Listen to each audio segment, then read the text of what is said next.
I do kind of like the old audio better. I can't hear the audio regardless until playback, so I just jingle to whatever's in my head the day of.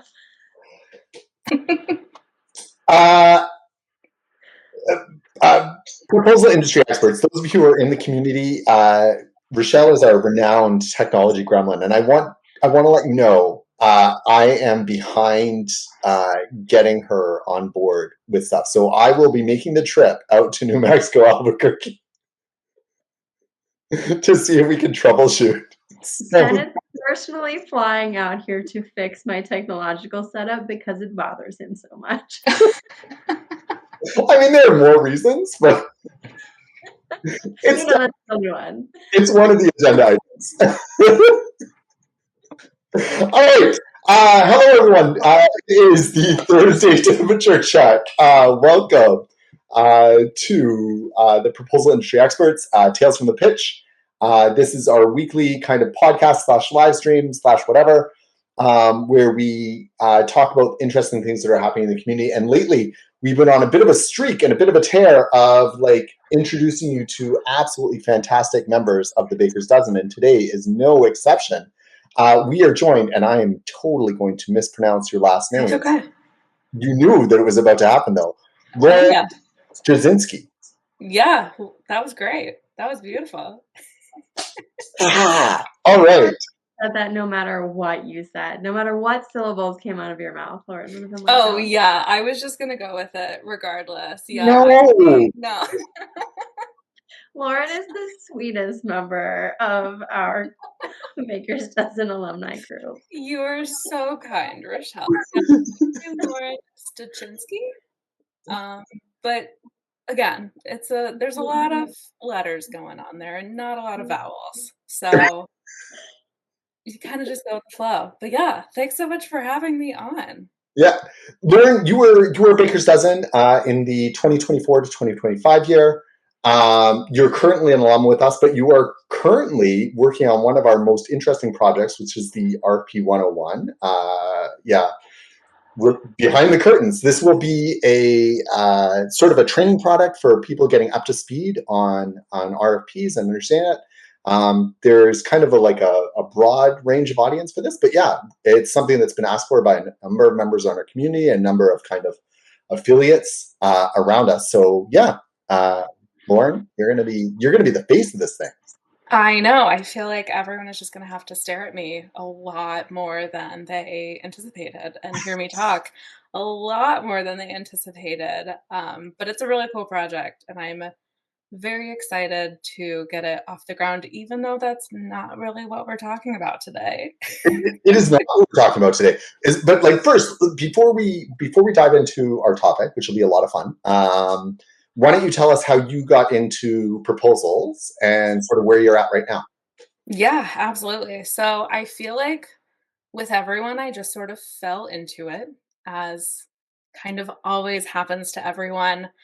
So I come from a heavy science background. So I actually did my undergrad in medical sciences and professional writing. So I knew I wanted to be in the writing world and communicating, but I didn't really know what that looked like. And I really liked science, but I didn't want to get a PhD. So I wasn't sure what that was going to look like. And I was working in a lab. Ben, of course, you're laughing. I know. I was working in a lab, and I ended up writing my first grant. And then I won the grant. And that was really fun for me. And I really enjoyed winning at that point. I played sports competitively. And so it really tugged at my heartstrings. And I thought, man, like maybe I'll just be a professional writer for science and health. Maybe that's what I'll do. And so I ended up basically like writing manuscripts and helping other departments at my university help write their grants and their manuscripts. And I edited book chapters and kind of networked my way around the university. And then a pandemic happened and I graduated about 8 weeks later. And I said, well, I don't really know what to do. What I thought I was going to do, I'm not going to do. I had been working basically consulting on the side for a tiny little tech company that went under, as happen during the pandemic. And so I said, I don't really know what I'm going to do. I'm just going to get a master's. So I got a master's in public health. And at the time, I, was applying to basically edit things, help write manuscripts, help write grants. And then I landed actually at a tech company full time as a proposal specialist. And that's kind of where I started. And I thought, wow, okay, cool. Like I can make a career out of this. And so I started at a tiny company, did a bunch of government grants, a lot of private grants as well. And then I kind of said, all right, I kind of like the private ones a little bit more, right? People pick sides with government or not government. And I picked my side. And then I ended up at a larger company. So the tiny one that I started at, I was, I think, employee number 30 when I started, about employee, I think there were 150 when I left. And then the next company I went to, I think there were about 250. It's a little bit bigger, and they kept growing. The company that I am now at is about 40,000 employees. So huge jump. But it's kind of cool because I'm able to see just how everything flows together now as well. So that is my career in a nutshell. But I basically do proposals, business to business, private. Um, I'm not an AEC, I'm more for medical and pharmaceutical products. And so it's mostly to hospitals and health systems as well as with pharmaceutical companies. So that is me. That's awesome. So many things to tug at there that we will not have time for. But I mean, I love the fact that like you winning a grant was your gateway drug into a profession where 2/3 of your work gets thrown away. Yeah, absolutely. Absolutely. And it was a measly little, I think it was 4,500, and it supported like my work through the summer. It supported my experiments. Yeah. The other reason I kind of knew a PhD was not for me was because I liked planning experiments, but I didn't really like doing experiments. I Oh, really loved I was basically like a capture planner for my lab, if you want to think about it that way. I really love just figuring out how we were going to do something and like what days this should happen. And then when it came time, I was like, oh, I just don't want to do this experiment today. you know what? Like science's loss is our game. But science, take note of this. If you can come up with like capture planner positions, Yeah. you could keep fun people like Lauren in your orbit. Absolutely. So yeah, I mean, if anyone is listening to this and they are in the sciencey world and want to do kind of the health thing, but like not really, but kind of, Mhm. there's an opportunity there. All right. All right. I'm down. I'm down. Okay. Well, welcome. And thanks for letting us know about you. So Yes. now you told me that the topic today is going to be around product management. So we've had some of this in RF Wins before. In the very first RF Win, I interviewed a woman who talks about the idea that proposal managers and product managers should be really tightly entwined because a product manager should be going to a proposal manager all the time and getting like, hey, what are people asking me about? Like, what should I be out there in the market, like kind of like trying to figure out what's going on? And proposal managers should be hitting up product managers to be like, hey, talk to me about the marketplace. Like, what are the key terms that people are concerned about? What are the competitive analysis that you know out there? What's the general vibe of like what's happening in this space and everything like that? And there should be like this nice little cyclical flow. So, but you have a slightly different take on this. So, Yes and no. Yeah. So let's go. I would fully agree that product people, product managers, product owners, whatever that looks like at a company, and proposal people, yes, they should absolutely be communicating. And, whether that's monthly or whatever that looks like, I think what ends up happening is that proposal people fall into a vacuum and they really get siloed, and then something big will happen. And I see this all the time being at a now ginormous company, but I saw this at small companies too. The proposal people would say, ooh, do we have a solution that would fit with this? And the product people say, yeah, we launched that 3 months ago. Were you not informed? So there's that. So absolutely, they should be communicating often, really making sure that proposal people are well informed of what's going on, but also, yes, that product people know kind of what is being asked.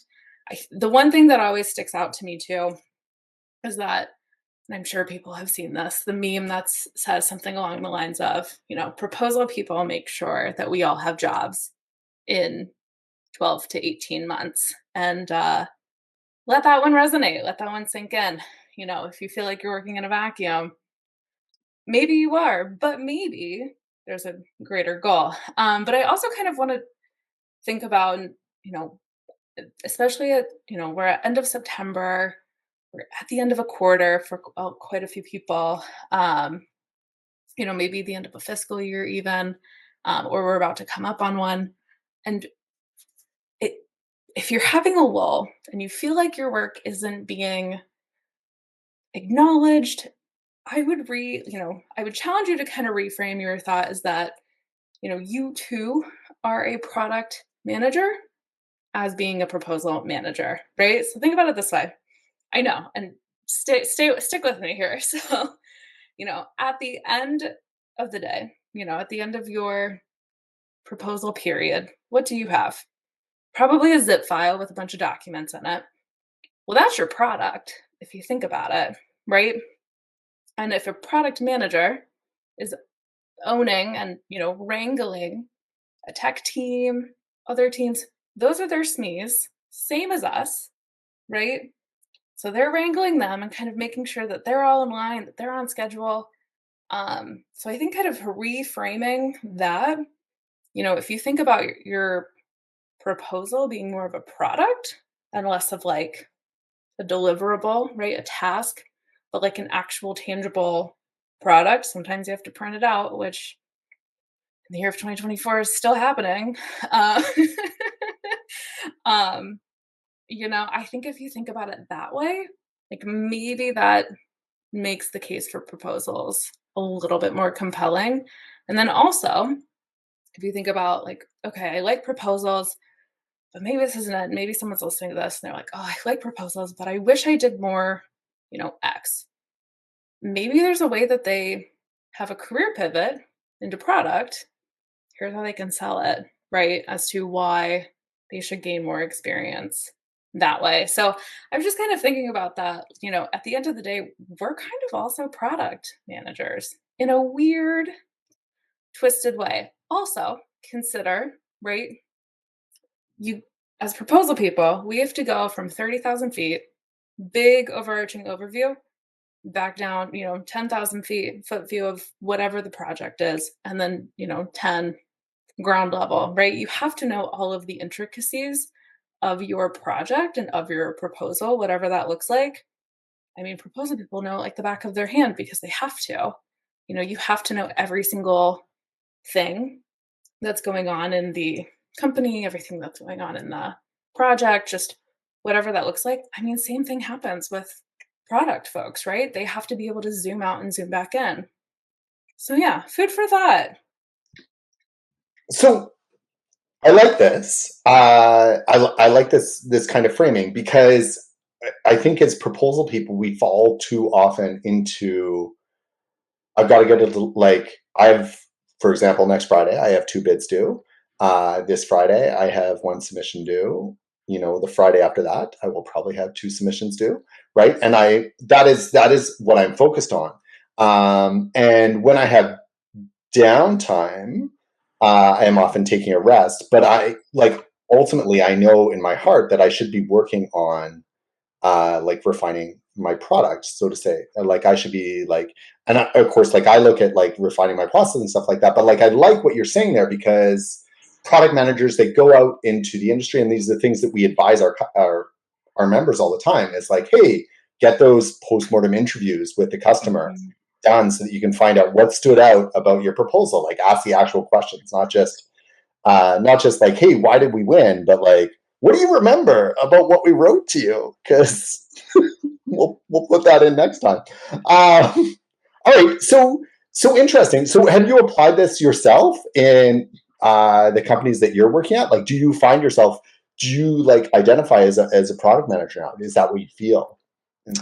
Yes and no. Okay. So I would say that, yeah, I mean, I would say that in smaller companies, it's easier to feel this way, right? Because there tends to be more communication, or there tends to be like the one or two product people that you can ping and say, hey, what's going on with XYZ, right? And I think product people are more likely to sit in on client meetings when those salespeople end up defending, right? Whereas proposal people, we're behind the curtain most of the time, right? We're not usually involved. But I have actually been trying to make a push to at least sit in on some of those bid defenses so I can see how what we put together as proposal people gets translated and gets defended in front of clients, and being able to kind of take that back to the next bid, and kind of understanding like, oh, the salesperson didn't really interpret this the same way, and like, ooh, that was not great, or maybe, oh, this really stood out, and or like, oh, this part wasn't part of the story, and something got lost in translation, even though we worked together on it, right? Because that happens. So yeah, I've absolutely been trying to kind of think about it that way, and also a little bit, trying to acknowledge the fact that I've had proposal friends start to apply to more technical roles. And they have always said, like, oh, I'm like, I don't think I'm going to get it. I'm not technical enough. And I said, mm-mm-mm, that's not true, right? Yes, you are a words person, but you are still a wrangler of people and thoughts and ideas, right? And you are able to put together a cohesive story, which, if you think about it from that perspective, I mean, that's a skill that can be translated literally anywhere.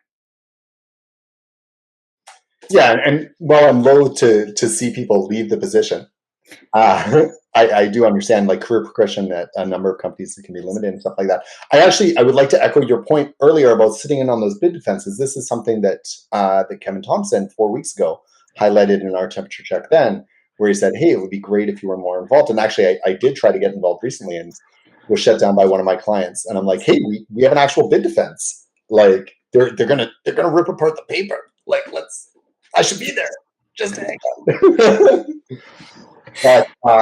But yeah, all right. So very interesting. Rachelle, does any of this resonate in your neck of the woods, or? Yeah, so something I try to tell like AEC marketers is that they are subject matter experts, which is similar, I think, to what you're saying, Lauren, like you're a product manager, because you know everything you need to know about your particular role.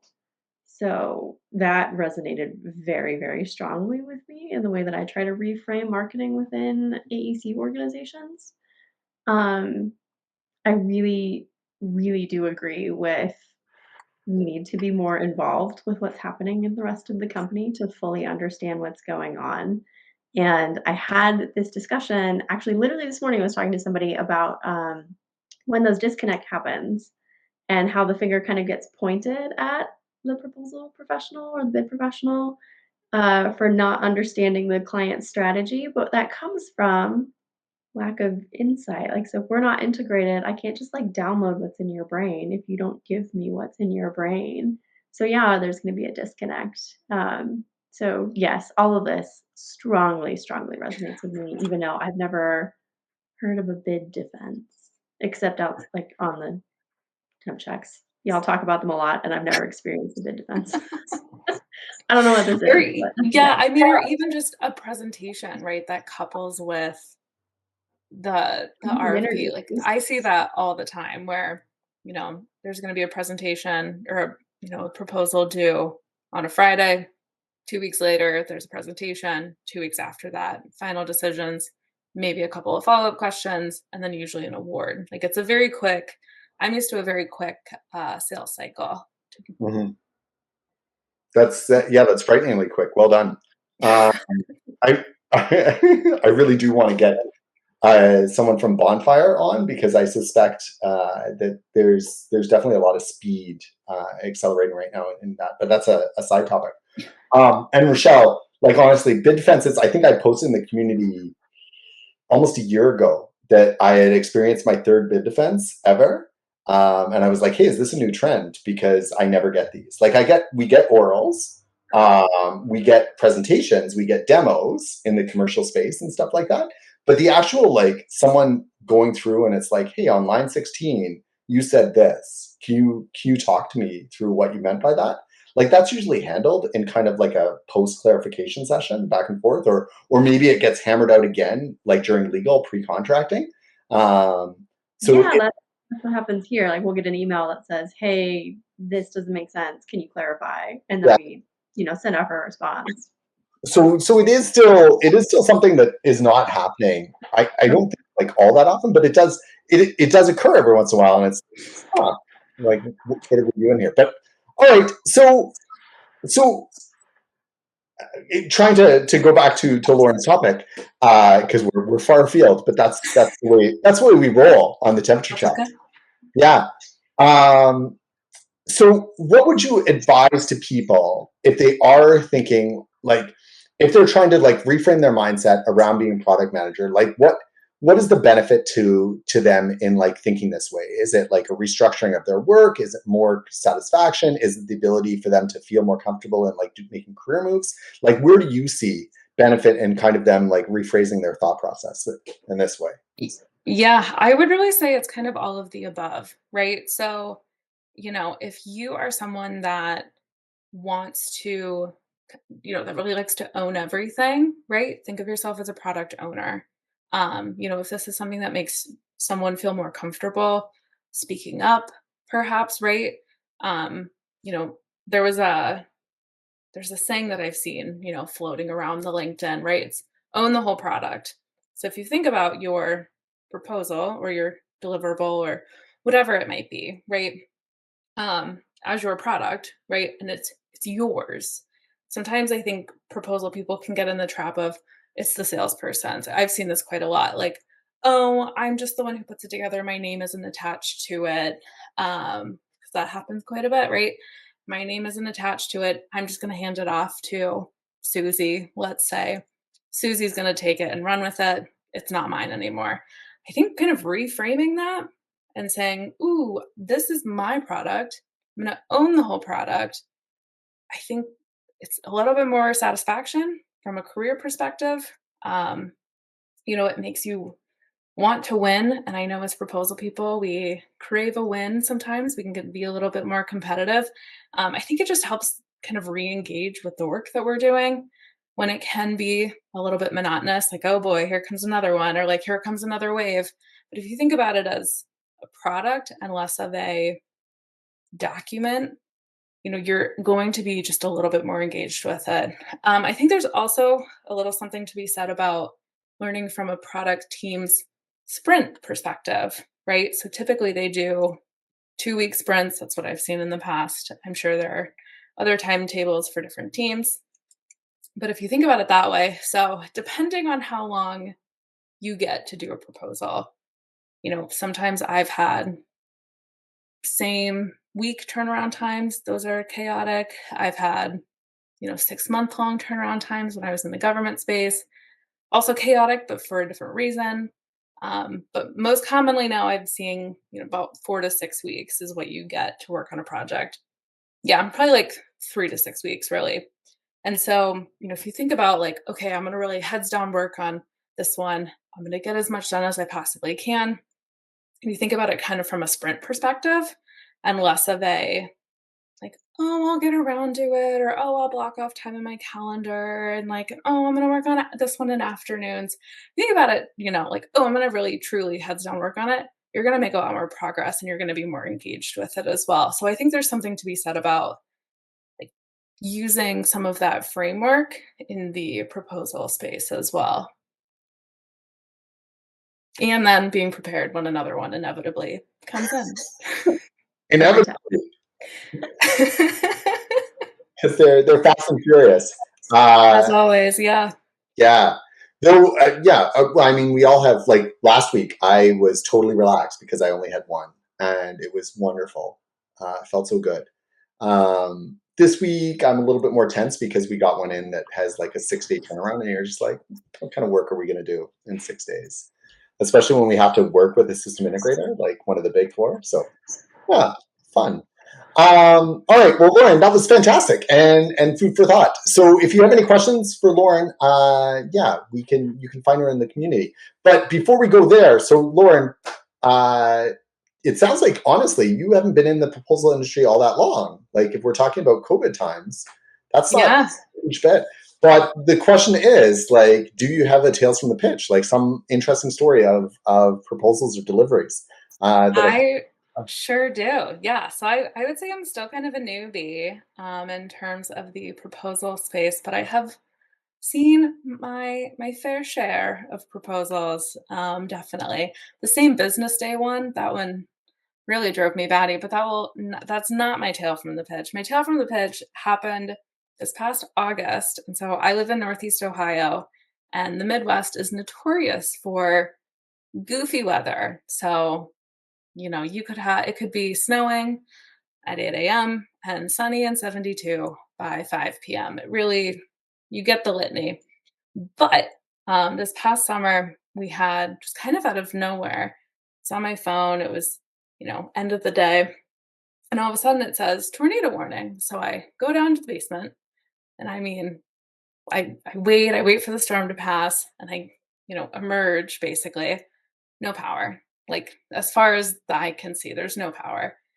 I said, "Oh man, like this is I think it was a Tuesday night and I had a deadline of Friday." So I had no power. No one else had power, right? Everything's down. All the power lines are down. And they were like, so it might be like Sunday or, Tuesday of next week. Like it was truly like, what do you do with your food in the freezer? The whole bit, right? But I'm also like, oh my God, I have a deadline. Yeah. What do you do, right? Yeah. So I tell my whole team, like, everything's down. It's bad times all around. And then I end up just mobile hotspotting in the corner of a Starbucks where everyone is there. It's busy. It's packed. I'm like sitting next to the outlet, like hunched down, typing furiously. And I did that for about a day and a half. And then I came back and we were good to go. But yeah, I have yet to ship something in my career by paper, but I do know what it's like to be dusty from a Starbucks corner down the street because it's the only place that has power in town. That's fabulous. Thank you, corporate overlords, for providing right. like generators or whatever for your offices. That's great. Well, thank you for the tales from pitch. So, where can people find you, Lauren, if they want to connect with you? Yeah, absolutely. So people can find me in the pie community. I am just Lauren Styczynski, and then I'm Lauren Styczynski on LinkedIn. You can find me there as well. All right. Well, thank you so much for that.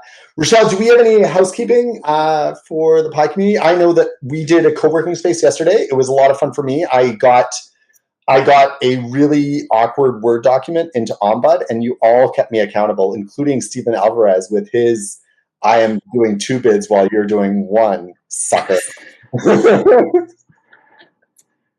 And then he calls me out for making a classical Greek reference. Like, that was a solid reference. Right? I'm proud of myself. And then he's like giving me a hard time. I'm like, curse you, Stephen. Curse you. All right. Anyways, do we have any housekeeping for the pie community? If all of that sounded exciting to you, the drama in the comments of co-working, we just announced our dates for October. So we have 2 more co-working sessions coming up for y'all, which is going to be very exciting. And we've got a few other things, again, on the horizon coming out October, November that we will be announcing soon. I just don't have solid details for them yet. But co-working, going really well. It's super fun, very accountable. I am learning that I get a lot done, but it's never what I put in the comments. It's never, this is what I set out to do for this hour. I'm very productive for the hour, and I look back and I'm like, that's not what I did. Yeah. Fair enough. All right. Well, it is Thursday. Hopefully, y'all aren't working through the weekend. Hopefully, your bids are in good places right now. If not, reach out to the community. Let us know how we can support you emotionally or whatever. Come join us at proposalindustryexperts.com. And Lauren, thank you again for joining us today and sharing your insight around product managers. So much. We appreciate you. All right. Thanks so much, everyone. You take care.